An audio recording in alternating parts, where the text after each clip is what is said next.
Hello, Emerson, and welcome to tonight's episode of Speechless. I'm your host, Nina Palecchio, and today we'll be debating the issues that matter. We cover a broad range of topics from politicians to pop culture. So ready, set, speechless.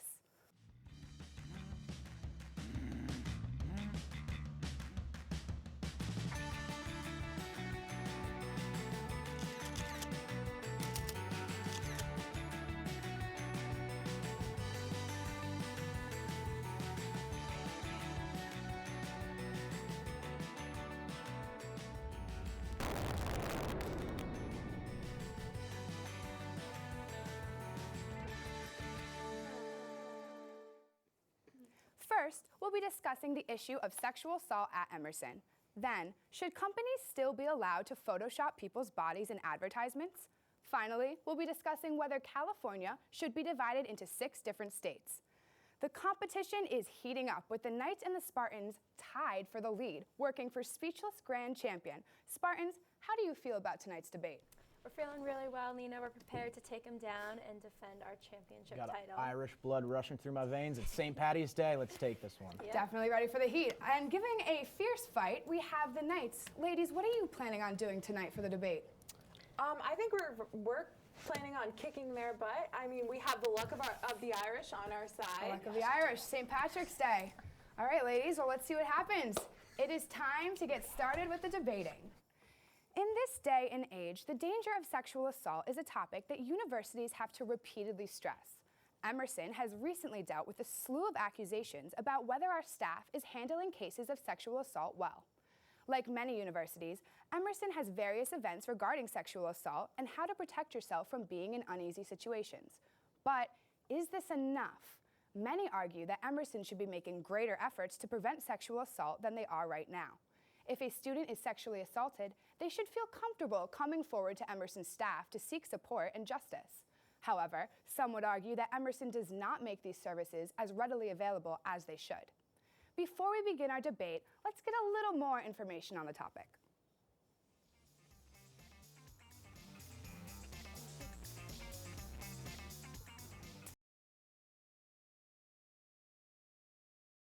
No. Yes. Now, but it used to be no. No. Yes. No. No. I think that Emerson handles parts of sexual assault cases correctly and well. I think that other parts are not handled correctly.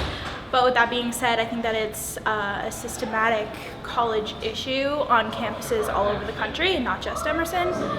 I think that sexual assault cases are a very complicated issue. I've never been involved with one personally at Emerson College, so I can't speak as well as someone who might have had more to do with that sort of a situation.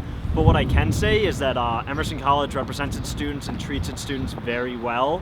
And from my understanding, a lot of the controversy that has been brought up from this situation has been inflated by student opinions and hearsay and this and that. And I say that because personally, I've heard lots of stories from girls and other gentlemen here as well, and other people who don't identify, and they say they don't feel very comfortable on campus. And I think that putting posters up around the school doesn't cut it. Whenever I walk in the bathroom, whenever I walk in the hallway, there's like sexual assault everywhere. And then I'm thinking to myself, like, they must have done something wrong. And I wasn't here last year, so I wouldn't really know. But I don't think they're handling it the right way from what I see visually. And I know that we keep getting emails and all this other good stuff, but I don't think it's cutting it. So, does Emerson properly handle issues regarding sexual assault? Knights, let's start with you. Well, in the past, Emerson College has inappropriately handled issues of sexual assault to the point that now the federal government has had to get involved. In what way is the federal government involved? Well, because students are reporting it to the government under Title IX, the federal government is now demanding an investigation. Oh, wow. Spartans, what do you have to say?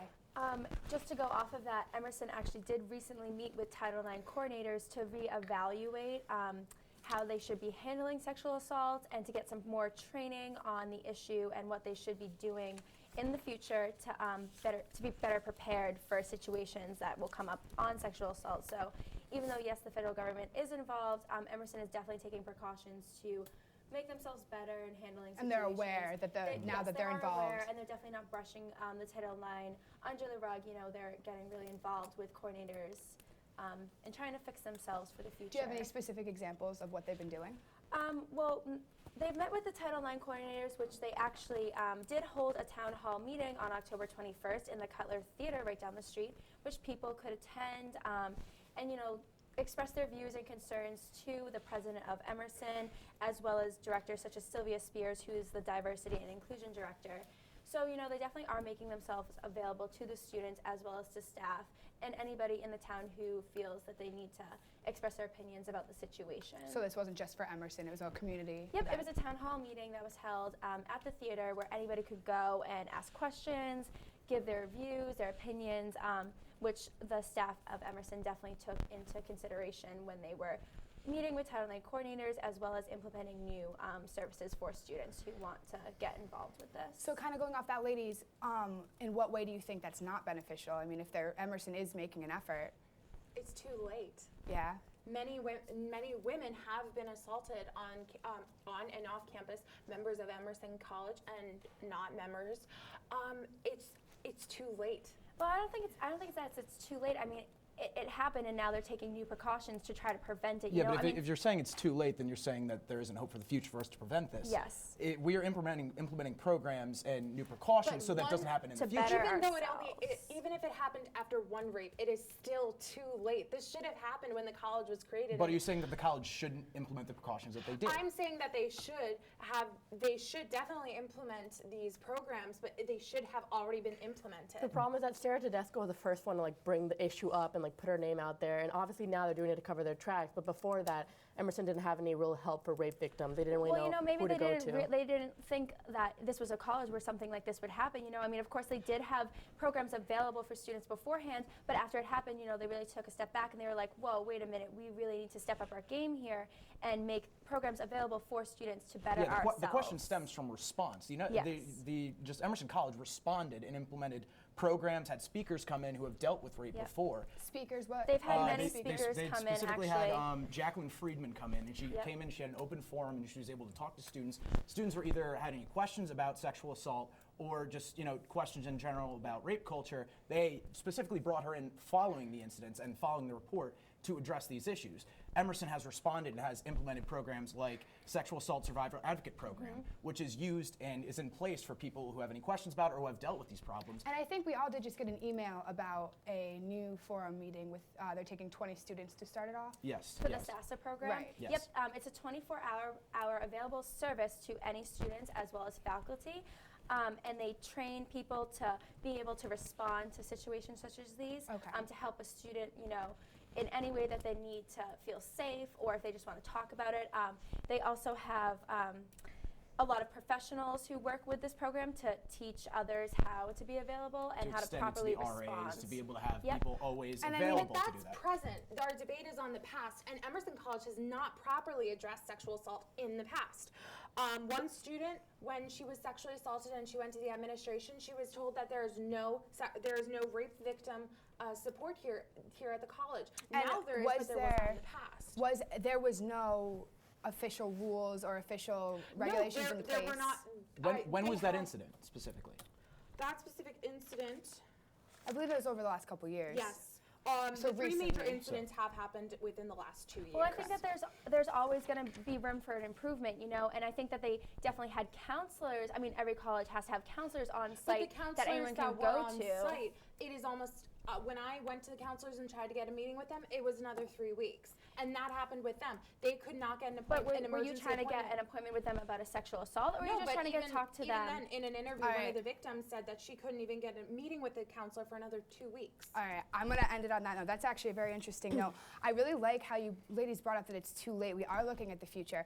These sexual assault incidences have happened. They are what are bringing the whole case of Emerson's sexual assault, handling situations like that to light. That's what's going on. But what I liked about your argument was that it's preventing for the future. What happened is in the past.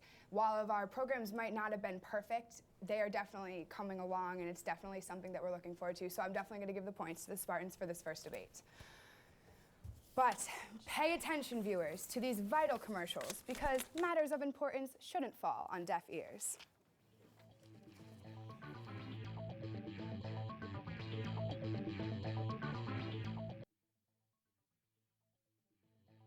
Welcome back, viewers. Earlier this year, lingerie store Aerie, owned by American Eagle Outfitters, launched a campaign of completely raw photos. Young models posing in their underwear. We've seen it 1,000 times before. So, what's the difference here that has everybody talking? The models haven't been touched by Photoshop. They're real people being portrayed realistically. That begs the question, should other companies be allowed to keep retouching when we know it's so harmful to the psyche of many women? Many would argue that retouching is part of the fashion industry and is often used for aesthetic purposes. They're paying for the ad space. They should get to put in it what they want, right? Others would argue that companies, especially those targeting a younger demographic, should be held responsible for the effect their ads have on women's self-esteem. So, the debate for today is, should companies be allowed to retouch their advertisements? Let's find out what the experts have to say about this.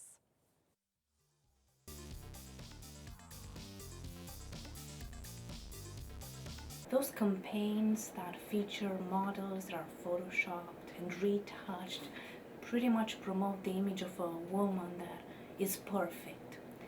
You perceive that you have to look outstanding because this is the standard, right? Being a model is a full-time job. You have your sacrifices in school also and your commitments. So when you look up to those models that are retouched, you think you really cannot attain that standard of beauty. This comes after you have been playing with the Barbie dolls in childhood. That affects also perceptions of beauty. That is reiterated in the marketing campaigns that you see for teen clothing and so on, where models are photoshopped.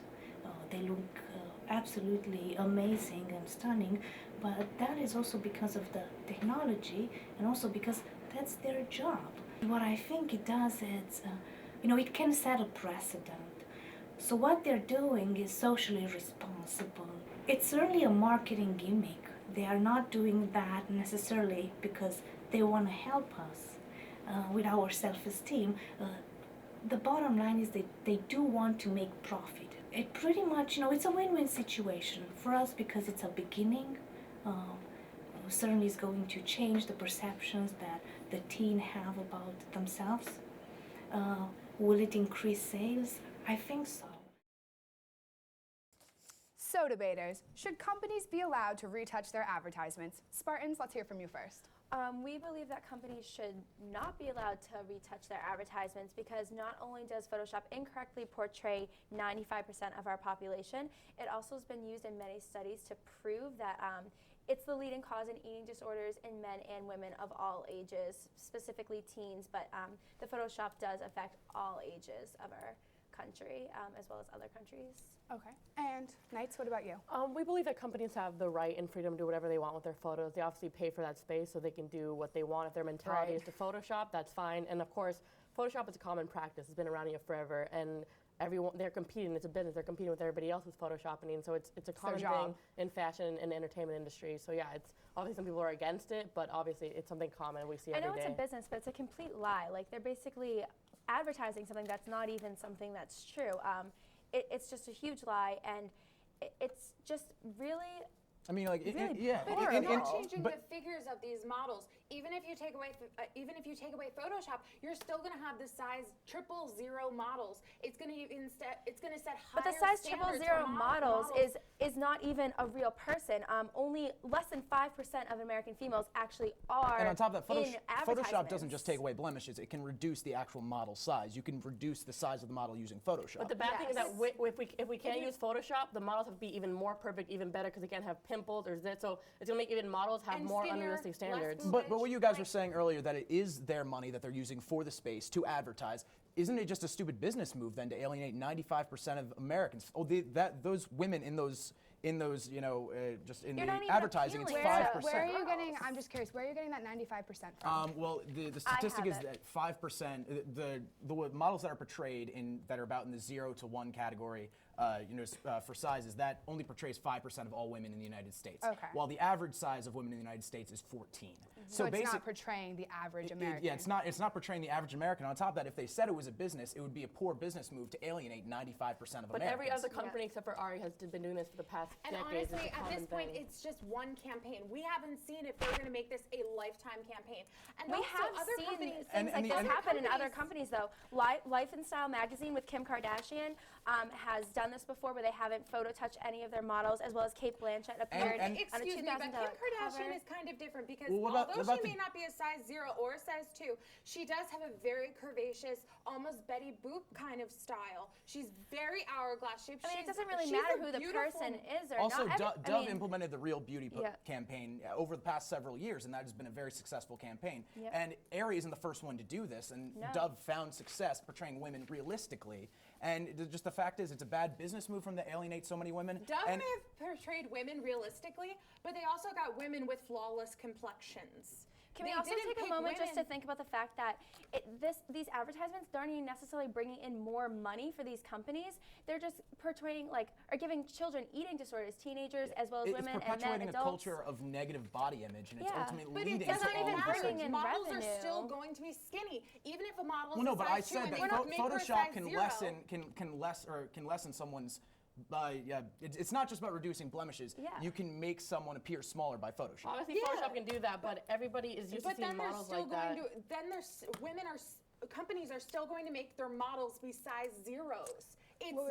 Well, But that's not every true. company is going to compete. Every Victoria's Secret wants to cut her than And they're any other brand. competing. So they're competing. If you say, oh, you can't do Photoshop, obviously their sales are going to go down, because if you see a hot model with something like a hot dress on, I know I want to buy that. It's aesthetically pleasing. Yeah, exactly. It's aesthetically pleasing, of course. You can't necessarily say that they're going to get models that are 0 in real life, They considering the already fact that. have models that are 0 in real life. But that's The only normal less than model size- 5% of females. But it that doesn't matter No, to they don't them. have 0 models. They Photoshop them to make them 0. And the popular response to the Aerie campaign has been largely successful. You've been seeing their numbers go up, Yeah. specifically because of this new campaign. But that's Aries mentality, not every mentality. Maybe some people want to do it. Some people want to Photoshop models. Because That's to what me, their job aesthetically is. pleasing, I don't want to see a size 14 woman walking down the runway at Victoria's Secret's fashion show. Well, that's every pretty year. rude of you to not say that. I don't care. I'm a more vain person than the next person, but I'm being truthful when I admit I don't want to see a size 14 woman walk down that runway. I like seeing Miranda Kerr or Tyra Banks or Heidi Klum walk down there with their And that's not really Photoshop. they're not photoshopped. I mean, of in real course life. they're beautiful women and they're naturally skinny, but that's less than 5% of American And on females top who of actually that, that's, look wa- like that's that. walking down the Skinny. runway. That's walking down the runway. We're talking about advertising. This is hitting millions and millions of people, runway is perpetuating. advertising. All It is, right, but it doesn't last reach nearly thought. as many people. Okay.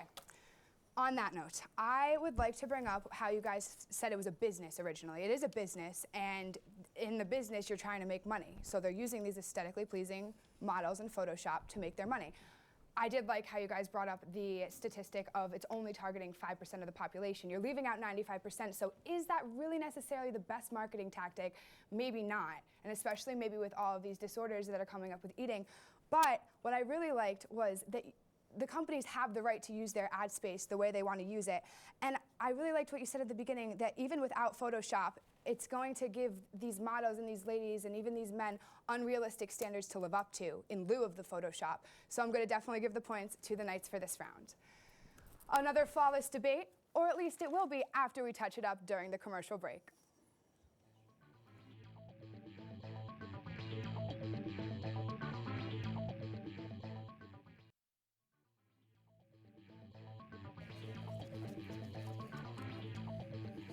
Welcome back. Now, I know California is obnoxiously huge, so why don't we just break it up?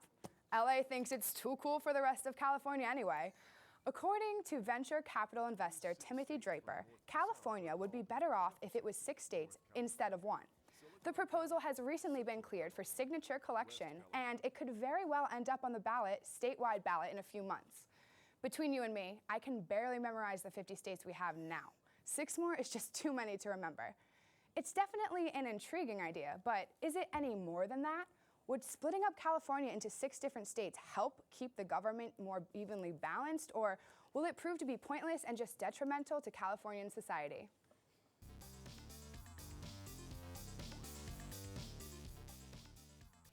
All right, Knights, let's start with you. We believe that California has become too large and in that way it's become ungovernable, and breaking the states into 6 smaller states will bring the government closer to the people. Besides from that, it's very big and it's very diverse, so it's hard to have, just one government representing all this variety of people. And then people can also clearly identify with their own region. Like, I've lived in California, I know how Northern California is completely different from Southern California, and it has become too large, too ungovernable, and it's very hard to represent those smaller, poorer states when you have states like LA, Silicon Valley, which are very diverse and completely different than Northern California and the South of California. So you think they should be split? Yeah. Spartans, what is your thoughts on that? Well, to start, the proposal, which is currently going through consideration, was proposed by Timothy Draper, which was ranked by Forbes magazine as one of the top 17. Well, it's just a ranking system of the top tech investors. In 2008, he was ranked. He's in the 1%. So he's up there. His he's name a is very, out there. very, Right. yeah, he's very rich. So basically, people, when analyzing his proposal, say that the proposal itself is too favoring towards the 1%. It's too favorable to these businesses and his own personal Favoring bias. towards the more wealthy percentage? Yeah, favoring towards the more wealthy. It's not considering the little man. Yeah, exactly. So first off, this proposal itself is flawed, but in addition to that, the problems with it, which it addresses, there's too many problems which are created. There's more problems created than solved. Yes. There's issues as far as how just the UC school system, which is considered to be one of the best in the nation for colleges, that would be broken up, disallowing certain students to have the opportunity to go to any California school. The water system, transportation system, the corrections systems, the state would have to create completely new corrections facilities, would have to create completely new prisons. Basically, just there's so many issues that dividing would it all into 6. Yeah, exactly. Yeah, there's so many issues and there's so much You funding need that 6 would of everything that a state needs. exactly. So there's so much funding that would go into it. It wouldn't solve as many problems. But the good part about it is that if you divided it into it, then you would have smaller, more local governments. Because obviously each So you part think it would be of more the state, controlled? Yeah, because each part of the state has different problems. Obviously, the problems from smaller states aren't going to be the same problems in larger states. And if you go up to a government and try to plead for your own little problem, they're not going to hear you because California is huge. But yet, if you divide it and then cater to each of the states' needs, it's going to make it much more governable and much more easier. Well, do you think in that case necessarily having these smaller states, especially if we're splitting them into regions that are more similar to each other, do you think that it's going to be even, though? I think obviously there are Like big names, resources. LA and Silicon Right. Valley, but every state has what they're good at and what they're bad at. Like the smaller states, obviously, like I said, it's going to help the poor parts because their unique needs are going to be heard better by the smaller local governments. And again, their diverse population has rendered California just too ungovernable. There's so many different parts. Like I said if you before, split it up, everybody has to though, you identify with could their own state. focus on smaller areas and smaller issues within a particular community. So I guess there is that positive, but at the same time, California also works really well as a whole, and they bounce off of each other to work together, such as the California State Water Project, which uses aqueducts throughout the entire state, and pumping stations. You would have to disperse water across the entire state, and you'd have to split that up. And if you think about all the tax money that's gone towards this project, as well as spending from the state, you have to. How are you going to be able to split that spending up and equally divide it back towards who it should go to? California has If one you of split the 6 highest ways. debts in the country, and if we were to split California up into 6 states, they would proportionally distribute the debt based on population, which means Northern California, which is notoriously poor and impoverished, which is also not highly populated, they would have less debt to pay back. But how much debt would be incurred from the creations of new DMVs, new prisons, new aqueducts to Think of all the money they're going to have to to use to put towards these expenses. In addition, if you're talking about dealing with individual minorities more and being able to cater more to the needs of different populations, you could potentially divide the state of California into smaller districts where you could have state senators which deal with the individual problems instead of dividing into entire different states. There's so many issues that come about by creating 6 individual states. You have to elect new senators, you have to elect new representatives, you have to elect new governors, you'd have to deal with the water problem. But with 6 states, you would have more of a representative government. But your argument for debt, there would be more debt incurred from all of the new facilities which have to be implemented. And of course they're going to get reimbursed with the money, but then again, they're going to have to use that money just to go and purchase, make new things such as schools, I'm thinking about the California people. If you change the government, it brings it closer to the people. The people want to be heard. And if California is divided into 6 states, those 6 states will have their voices heard. The same problem could be addressed by individuating or dividing counties, into by making counties. smaller districts, smaller counties. But if you made but smaller you can, counties. but your argument is that if we divide it into smaller sections, we can deal with problems more adequately. We can divide the districts into smaller districts, and we can have more representatives to represent. When I think of California, I think of Hollywood and the rich and famous. Well, that's not all of California. so much more of Northern it. California, Well, I wasn't as saying I that. said, is so impoverished that they need their own government that addresses their specific But by that needs. argument, all the money that's coming from Hollywood currently goes to the state, which can in turn give out money and dole out to more Yes. impoverished regions. So if you're taking away the more financially successful Southern California, then any taxes that are incurred back to the state aren't going to be going into relief funds for the impoverished North. All right, on that note, I gotta wrap you guys up. That's a good last thought though. I'm gonna work off that. So the impoverished communities, it's definitely not gonna be equal. A lot of resources, like you said, the new resources are gonna cost a lot going 6 ways, and if they're, like you guys said, if they're already in debt, how good is it gonna be if we need to spend more money to make these resources that we don't have enough money in the first place? But what I did like that you guys said is that the unique needs do need to be heard. This is something that, especially a large state such as California, that already, it seems like there already are almost 6 regions that it's kind of split into. People aren't going to get their voice heard. I mean, you have the movie stars in LA. That's so different from the northern counties where the people are living so much further apart and there's so much different wealth statuses.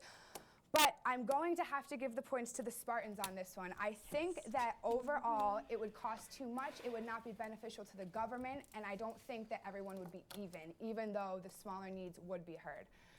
So at this juncture, we are going to make like a state and split, but don't worry, we'll be right back with more Speechless.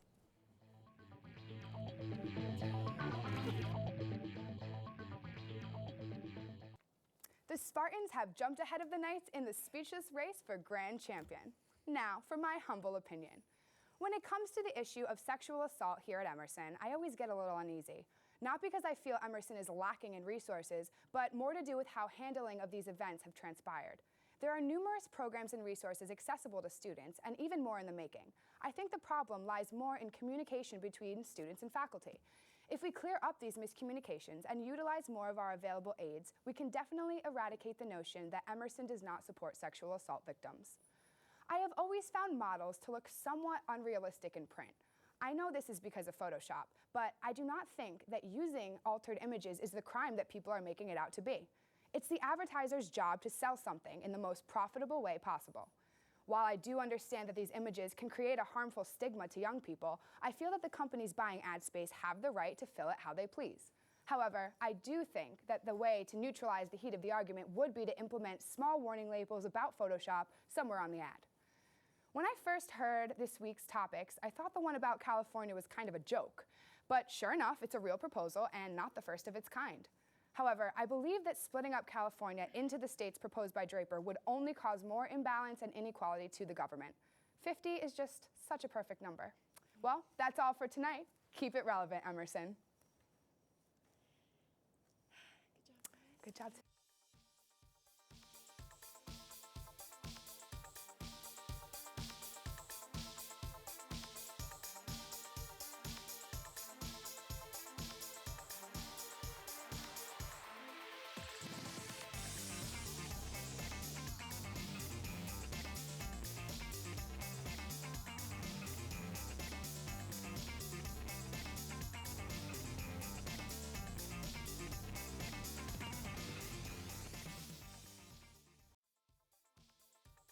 This night's episode of Speechless is brought to you by Chipotle. Make sure to check out their new series on Hulu.